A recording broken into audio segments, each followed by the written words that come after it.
여러분들과 함께 너희가 성령을 받았느냐라는 제목으로 함께 말씀의 은혜 나누도록 하겠습니다. 성령을 받았느냐?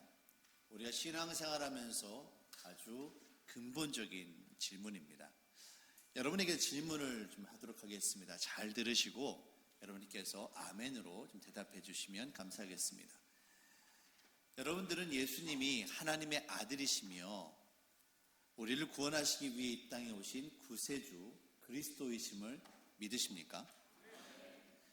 두 번째로, 여러분은 예수님을 나의 인생의 구주로 영접하셨습니까? 자, 마지막 세 번째 질문입니다. 잘 듣고 대답해 주시기 바랍니다. 여러분은 성령을 받으셨습니까? 왜 첫 번째, 두 번째 하고 세 번째 대답이 좀 작으시죠? 첫 번째 질문은 예수님이 누구이신지를 아느냐에 대한 질문입니다. 예수님이 하나님의 아들이시고 그리스도이시고 메시아이신 것을 내가 아는 거죠. 두 번째 질문은 그 예수님을 내가 믿느냐라는 겁니다. 나의 구주로 영접했느냐라는 거예요. 그럼 세 번째 질문은 뭘까요?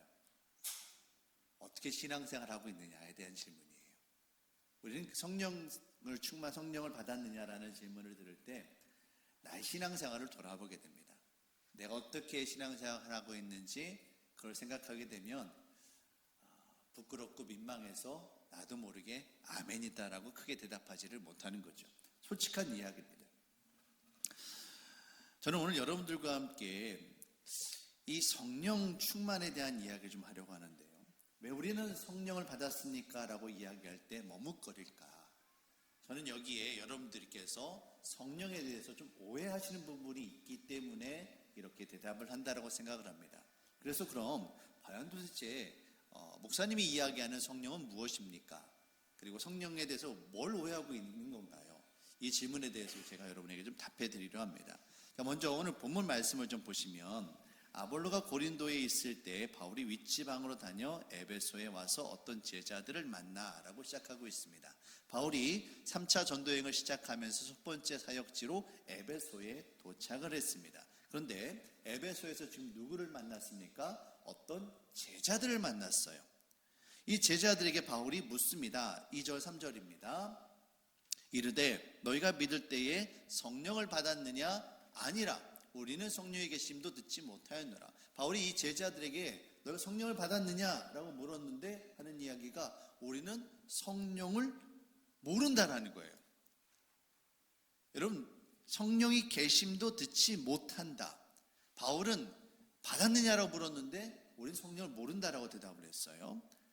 이들이 성령을 받았을까요? 못 받았을까요? 조금 이따 대답하겠습니다.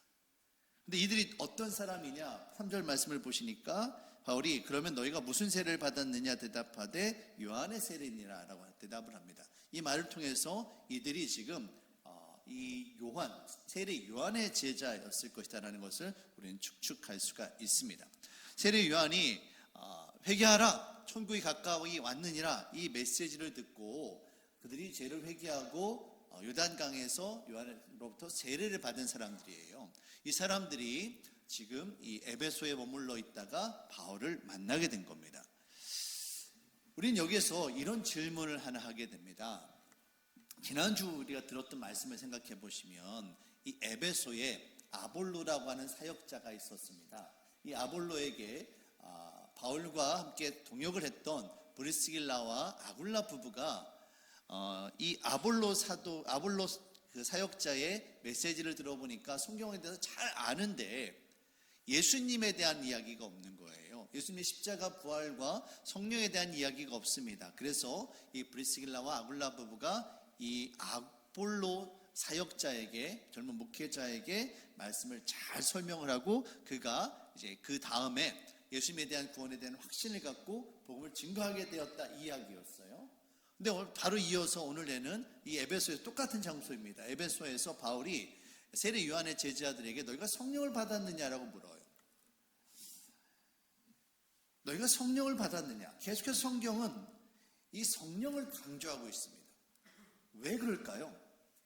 이 질문은 제가 설교 서두에 여러분에게 드렸던 이 세 가지 질문, 예수님을 아십니까? 예수님을 영접하셨습니까? 성령 받으셨습니까? 이 질문과 사실 일맥상통하는 이야기예요. 여러분, 무엇 때문입니까? 왜 이처럼 성경은 성령을 강조하고 있을까요? 우리가 진짜 제대로 예수님을 믿기 위해서는 하나님의 은혜 가운데 신앙생활을 제대로 하려면 무엇이 필요하다는 이야기입니까? 성령이 필요하다는 이야기예요. 성경은 곳곳에서 우리 믿는 자들에게 성령이 필요함을 강조합니다. 세례 요한의 제자들이 성령에 대해서 듣지 못했다라고 말을 하는데 사실 이건 틀린 말입니다. 왜냐하면 세례 요한 자체도 성령을 이야기했기 때문입니다. 마가복음 1장 8절 말씀입니다. 나는 너희에게 물로 세례를 베풀었거니와 그는 너희에게 성령으로 세례를 베푸시리라. 여기서 이 나는 세례 요한이고요, 그는 세례 요한 다음에 오시는 예수님을 의미합니다. 예수님이 너희에게 임하시고 너희가 예수님을 믿게 되면 너희가 성령 세례 받을 거다라고 세례 요한이 분명히 성령에 대해서 이야기를 했어요. 그런데 이 세례 요한의 제자들이 선생님이 한 말을 까먹고 우리가 성령에 대해서 모른다라고 이야기한 겁니다. 참, 세례 요한이 나중에 참 민망했을 것 같아요. 그럼 예수님은 어떻게 말씀하셨을까요? 사도행전 1장 4절 5절 말씀입니다. 사도와 함께 모이사 그들에게 분부하여 이르시되 예루살렘을 떠나지 말고 내게서 들은 바 아버지께서 약속하신 것을 기다리라. 요한은 물로 세례를 베풀었으나 너희는 몇 날이 못되어 성령으로 세례를 받으리라 하셨느니라. 예수님께서 분명하게 성령으로 세례를 받을 거다라고 말씀을 하셨습니다. 성경은 우리에게 분명하게 성령 세례에 대해서 이야기를 합니다. 성령이 받으면 좋고 안 받으면 그만이고가 아니에요. 예수님을 정말 제대로 믿고 예수님의 참된 제자가 되기를 원한다면 저와 여러분들이 반드시 성령을 받아야만 합니다. 겉모습만 그럴싸한 가짜 그리스도인이 아니라 진짜 그리스도인이 되기 원한다면 성경은 계속해서 세례 요한도 그렇고요, 예수님도 그렇고요, 바울도 그렇고요, 계속해서 우리에게 성령 받으라고 이야기를 하고 있습니다. 사랑하는 성도 여러분, 성령 충만하시기를 주의 이름으로 축원합니다. 여러분, 성령 충만이 왜 중요할까요? 왜냐하면 성령은 우리 신앙의 시작이며 과정이며 끝이기 때문에 그렇습니다. 성령이 없으면 우리는 신앙생활 할 수도 없고요, 성령이 없으면 신앙생활 유지할 수도 없고요, 성령이 없으면 이 구원의 완성을 감히 감당할 수도 없는 겁니다. 성령은 우리 신앙생활에 있어서 처음과 끝에 함께 하시는 분이세요. 바로 보혜사가 되십니다. 요한복음 14장 16절 말씀입니다. 내가 아버지께 구하겠으니 그가 또 다른 보혜사를 너희에게 주사 영원토록 너희와 함께 있게 하리니. 자, 여기에서 보혜사라는 말은 우리 옆에서 나를 도와주고 인도해주는 사람이라는 의미예요. 그런데 그냥 보혜사가 아니라 또 다른 보혜사입니다. 또 다른 보혜사라는 말은 이미 보혜사가 있다란 이야기예요. 그렇죠, 여러분들? 그럼 처음에 온 보혜사가 누구일까요? 이 제자들 옆에서 말씀을 가르쳐 주시고 그들로 하여금 하나님을 깨닫게 하고 그들을 가르쳐 주시고 인도해 주신 그 보혜사, 그분이 누구십니까? 바로 예수님이세요. 예수님이 보혜사로서 이미 오신 거예요.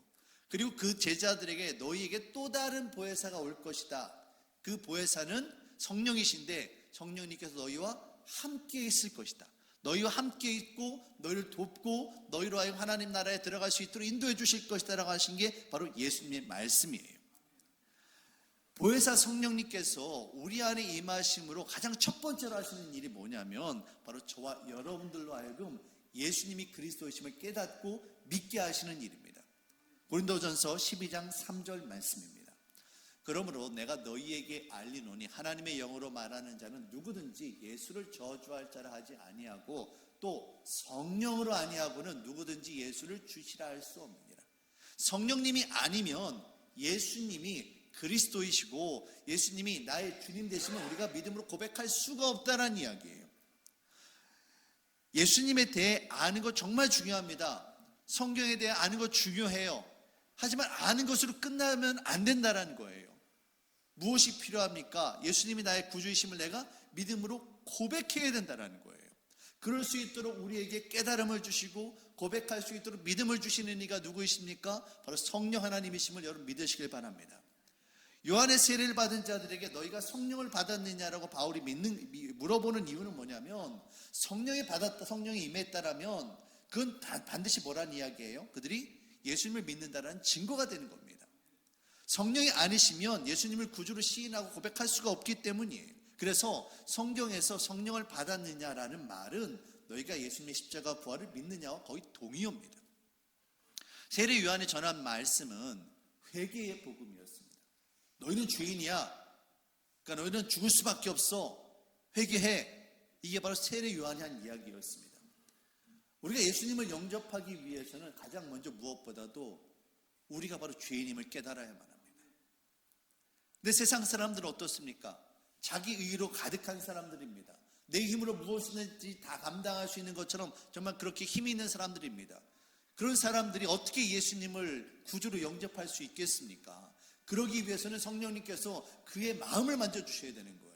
성령님께서 예수님이 구주이심을 깨닫게 하시고, 내가 죄인임을 깨닫게 하고, 내 힘으로 감당할 수 없음을 깨닫게 하시고, 그렇게 예수님을 구주로 고백할 수 있도록 인도해 주셔야만 하는 겁니다.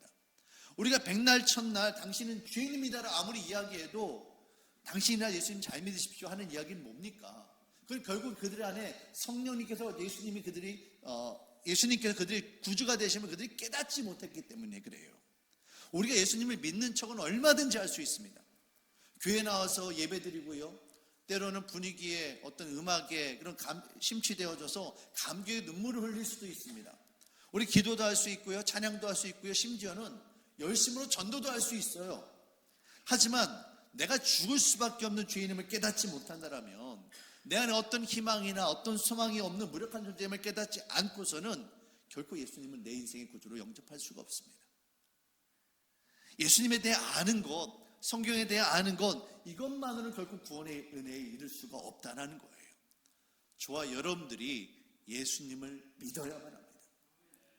우리의 마음으로 깨닫고 우리 입술로 주님을 고백해야만 합니다. 예수님을 영접할 수 있도록 인도하시는 이가 누구이십니까? 바로 성령 하나님이심을 여러분 깨달으시길 바랍니다. 우리의 의지로 하는 게 아니에요. 성령님의 도심으로 하는 거예요. 이게 바로 신앙의 첫 번째 단계입니다. 성령님은 저와 여러분의 신앙의 처음을 책임져 주시는 분이세요.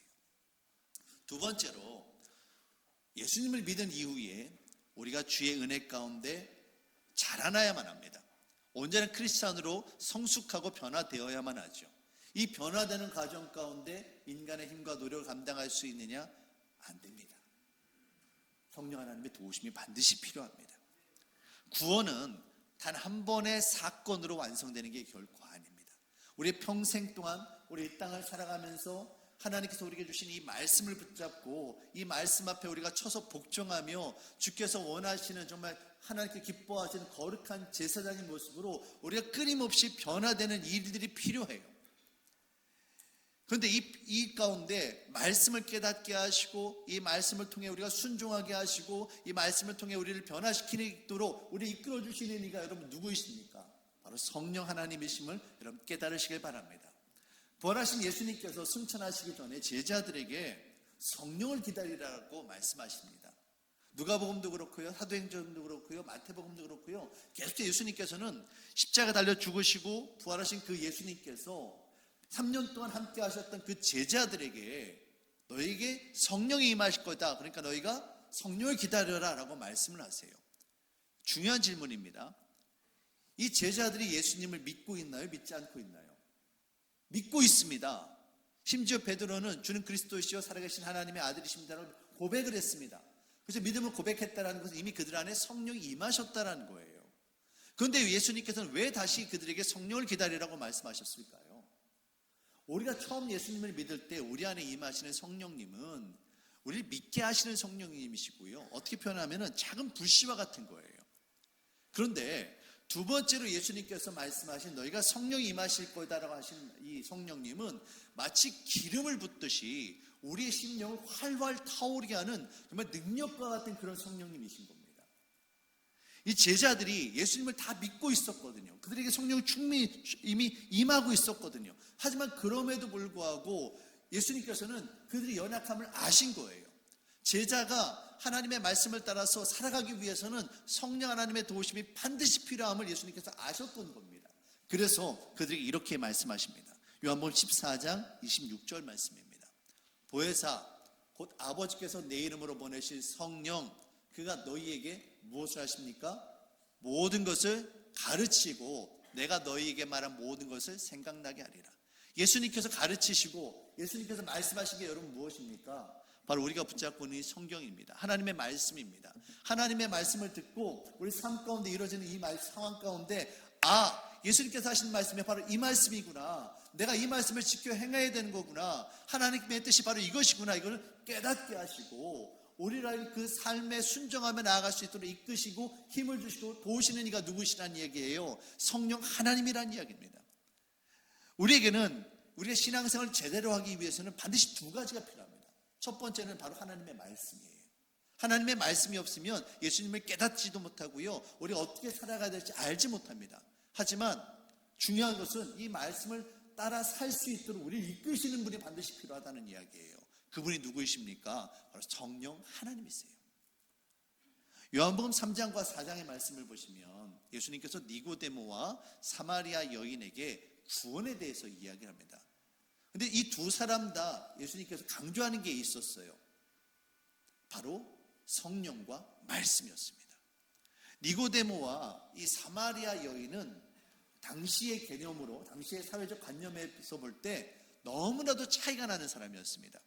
니고데모는요, 바리새인이었고요, 유대인의 지도자였고요, 당시 사회에서 이 남성과 여성의 차이는 컸습니다. 남성은 정말 완전한 인격체로 인정받았지만 여성은 그렇지 못했던 게 바로 당시의 사회였어요. 니고데모는 정말 높은 사람이었습니다. 반면에 사마리아 여인은 어떻습니까? 성경에 니고데모라는 이름은 있지만 사마리아 여인은 이름도 없어요.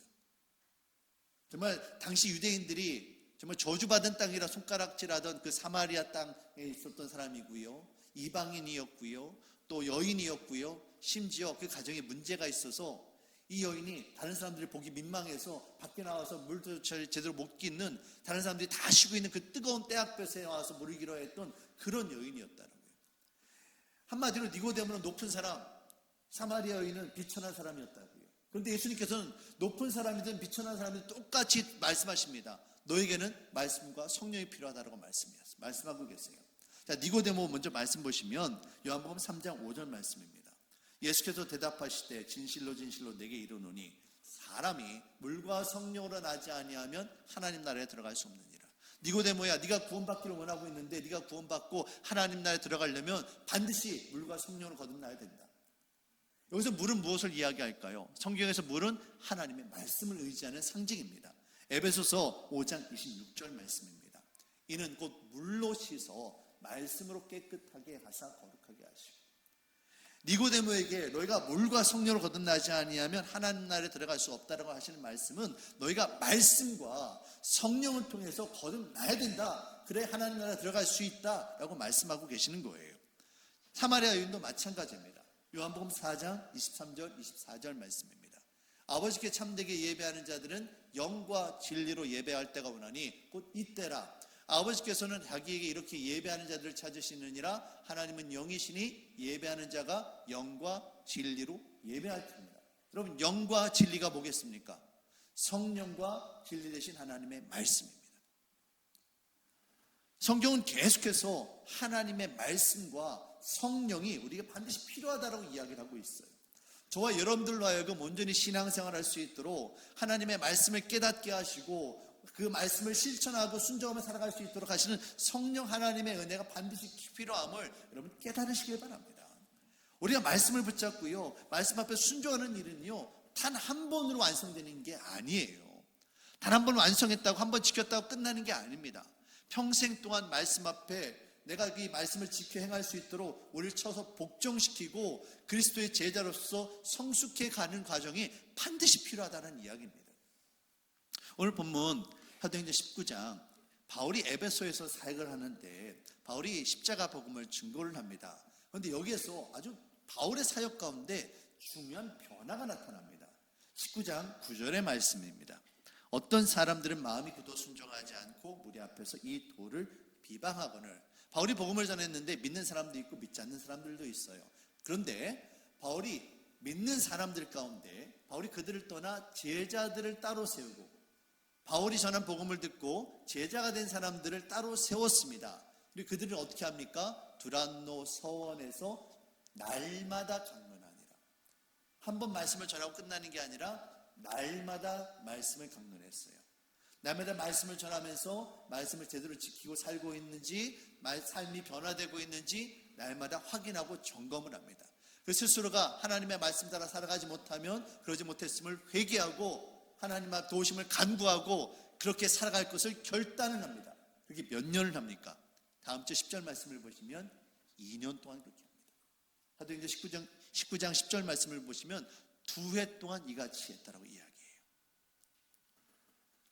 끊임없이 말씀 앞에 내가 정말 하나님 백성으로서 말씀 앞에 순종하며 살아가고 있느냐, 나 자신을 확인하고 점검하고 쳐서 복종하는 예수님의 말씀처럼 나 자신을 부인하고 예수님의 십자가를 지고 따르는 그 삶을 살아가고 있는지 확인하는 일이 필요했다는 겁니다.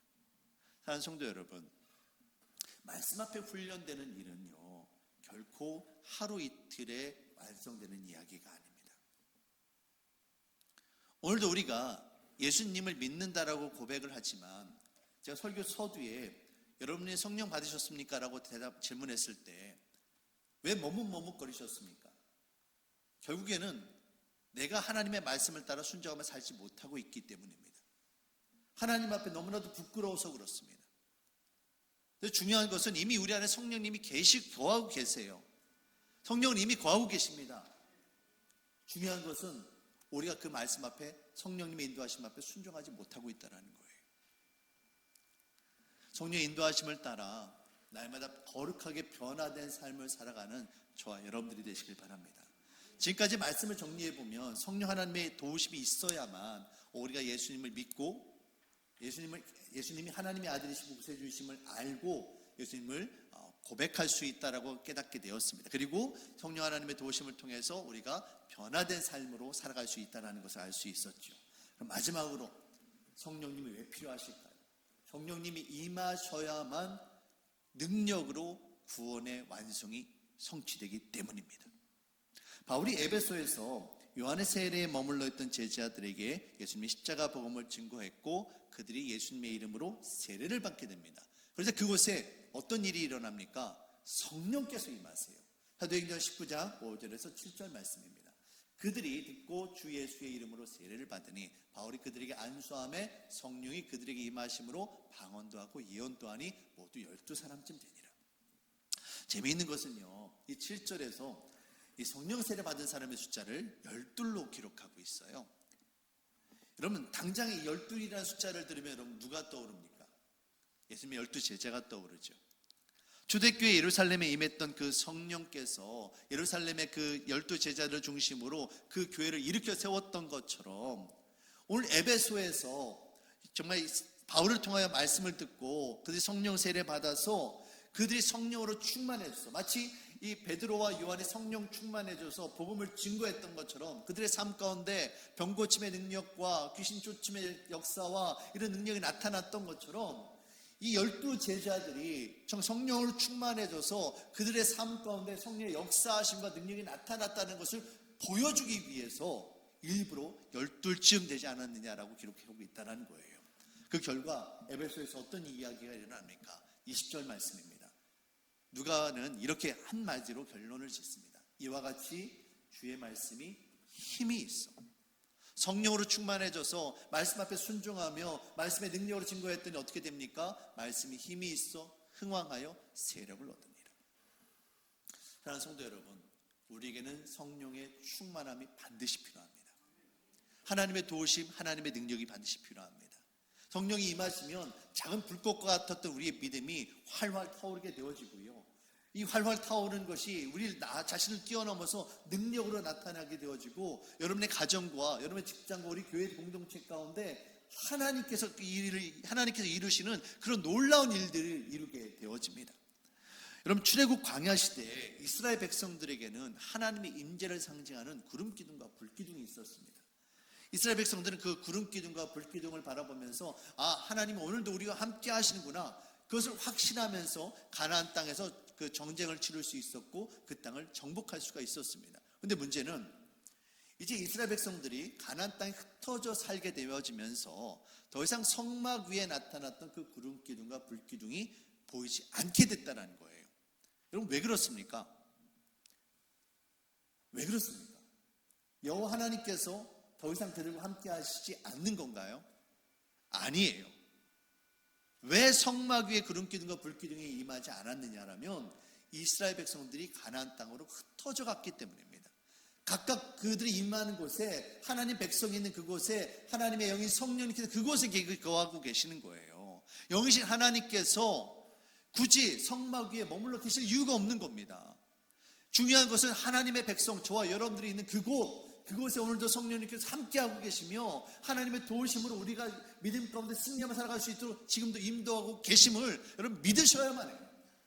그런데 문제는 이 이스라엘 백성들이 당장 눈앞에 보이는 구름 기둥과 불 기둥이 보이지 않게 되자 어떤 일이 벌어집니까? 하나님이 분명 나와 함께하고 계심에도 불구하고 하나님이 함께하심을 잊어버린 거예요. 그래서 그들이 누구를 찾게 됩니까? 우상을 찾게 되고 이방신을 찾게 되고. 어린아이가 정말 갓난아이 때는요, 엄마 손 아빠 손을 붙잡고 갑니다. 잘 따라가죠. 근데 좀 나이가 들고 키가 크면 어떻게 됩니까, 여러분? 엄마 손을 놔요. 자기가 먼저 앞서서 쫙 가요. 저희 삼형제 중에 아이들이 똑같더라고요. 그냥 직진이에요. 뒤도 안 돌아보고 계속 직진해요. 근데 그럴 수 있는 이유는 뭐예요? 뒤에 엄마 아빠가 지켜보고 있다는 것을 확신하기 때문에 그래요. 우리가 신앙생활하면서 나도 모르게 우리가 정말 좀 잘하면 우리 스스로 교만함이 생깁니다. 내가 뭔가를 할 수 있다는 생각이 들어요. 그래서 하나님의 손을 놔버려요. 그리고 어느 순간 돌아가 보면 내가 어디를 가고 있는가 잊어버리고 마는 겁니다.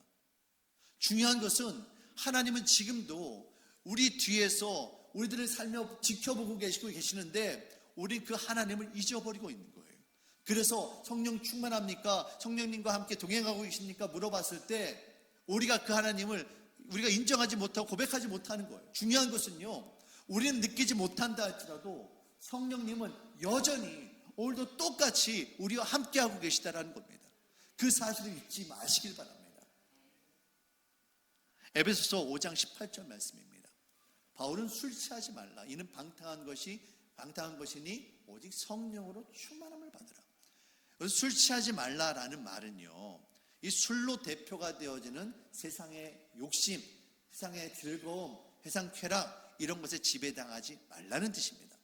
그럼 대신에 무엇이 저와 여러분들을 지배해야 하겠습니까? 바로 성령 하나님이심을 여러분 깨달으시길 바랍니다.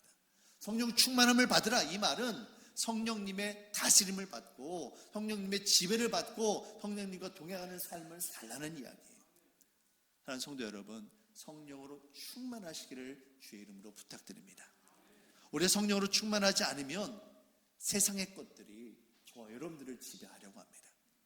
성령의 인도하심을 따라 말씀 앞에 순종하시기를 바랍니다.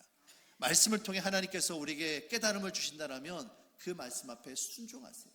순종할 수 있는 힘과 능력이 없다면 성령 하나님, 나를 도와주세요. 나는 죄인이고 나는 연약합니다. 하나님의 도우심이 필요합니다. 하나님 앞에 간구하십시오. 성령님께서 반드시 도와주실 것입니다. 그리고 여러분의 삶 가운데 어려움이 있습니까? 성령 하나님의 도우심을 의지하시길 바랍니다. 성령 하나님께서 능력으로 임하시고 우리가 이 모든 것들을 넉넉하게 감당할 수 있도록 인도해 주심을 여러분 깨달으시길 바랍니다. 성령님은 우리의 신앙의 처음이며 과정이며 끝이 되십니다. 우리가 인정하든 인정하지 않든 성령님은 오늘도 저와 여러분들과 함께하고 계세요. 그렇다면 중요한 것은 무엇입니까? 그분을 인정하고 그분과 함께 동행하는 거예요. 오늘도 성령 충만함으로 말미암아 하나님께서 기뻐하시는 믿음의 공동체, 행복한 교회를 세워가는 저와 여러분들 되시기를 주의 이름으로 축원합니다. 하나님 주님, 우리에게 성령을 보내주셔서 예수님을 구주로 영접하게 하시고 이 땅에서 하나님 나라 백성으로서 살아갈 수 있도록 인도해 주시니 참으로 감사합니다. 그러나 하나님, 우리는 연약하고 부족해서 성령님께서 우리와 함께하고 계심에도 불구하고 그 하나님을 놓쳐버릴 때가 있습니다. 하나님, 다시 한번 성령님 앞에 나아가길 원합니다. 성령님, 우리에게 임하여 주시고 주님이 오늘도 우리와 함께 하시면 우리가 깨닫게 하여 주시며 주님과 동행하며 살아갈 수 있도록 인도하여 주시옵소서. 감사합니다. 예수님의 이름으로 기도합니다. 아멘. 함께 자리에서 일어나셔서 우리 따스한 성령님 찬양하시고 결단하는 시간 갖도록 하겠습니다.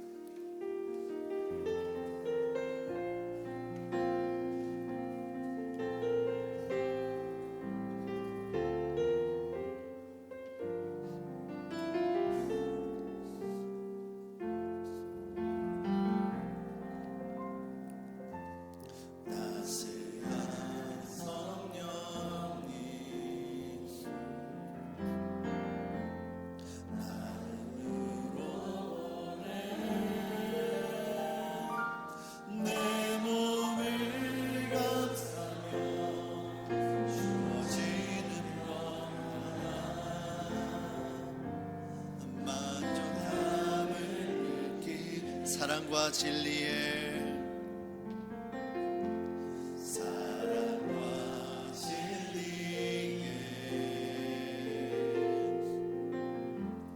한 줄기 빛보내 내 몸을 감싸며 주어지는 평안함 그 사랑을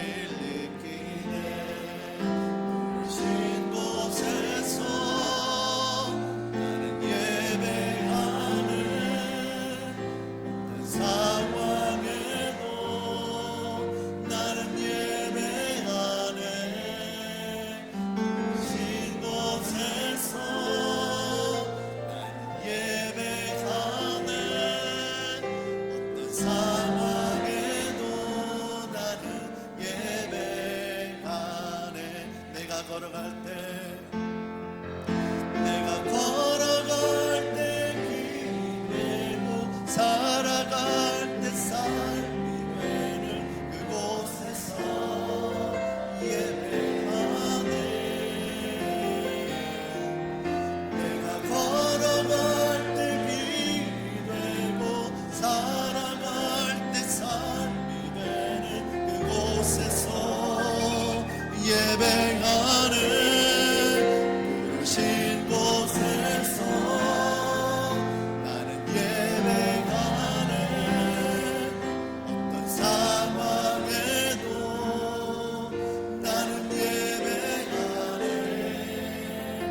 부르신 곳에서 나는 예배하네 어떤 상황에도 나는 예배가 부르신 곳에서 나는 예배하네 어떤 상황에도 나는 예배하네 부르신 곳에서 나는 예배하네 어떤 상황에도 나는 예배하네 이 시간 우리가 함께 기도하길 원합니다. 성령 하나님 우리의 심령 가운데 임하여 주시옵소서. 예수 그리스도를 나의 구주로 영접하게 하여 주시고 말씀 앞에 순종하게 하여 주시고 오늘 성령의 능력으로 이 땅 가운데 하나님의 나라를 완성하며 살아갈 수 있도록 인도하여 주시옵소서. 나의 힘과 능력으로 감당할 수 없습니다. 성령 하나님이 도우셔야만 합니다. 성령 하나님 임하여 주시옵소서. 우리 가운데 성령 하나님이 가득히 임하여 주시옵소서. 우리 성령을 사모하는 마음으로 함께 주님의 이름을 부르며 기도하며 나가도록 하겠습니다. 주여 주님 임하여 주시옵소서. 우리 안에 성령의 은혜를 베풀어 주시옵소서. 우리에게 성령 하나님의 도우심이 반드시 필요합니다. 하나님 성령의 능력이 필요합니다. 성령이 임하시지 않으면 우리를 감당할 수 없음을 고백합니다. 하나님의 말씀을 깨닫게 하여 주시고 이 말씀 앞에 순종하며 나아갈 수 있도록 주님 인도하여 주시옵소서. 우리에게 주어진 상황 앞에 굴복하지 않게 하여 주시옵소서. 상황을 뛰어넘는 주님의 능력을 경험하게 하여 주시옵소서. 오늘 하나님이 우리의 삶 가운데 우리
이제는 우리 구주 예수 그리스도의 그 크신 은혜와 아들을 아끼지 아니하시고 온전히 내어주신 성부 하나님의 지극하신 그 사랑과 성령 하나님의 감화 감동 교통 역사하심의 은혜가 성령 충만하여져서 하나님의 말씀 앞에 순종하며 오늘도 우리들의 삶 가운데 하나님의 능력, 하나님의 나라를 이루어가며 살아가기로 굳게 결단하는 모든 성도님들의 머리 위에 지금부터 영원토록 함께 하시기를 간절히 축원하옵나이다.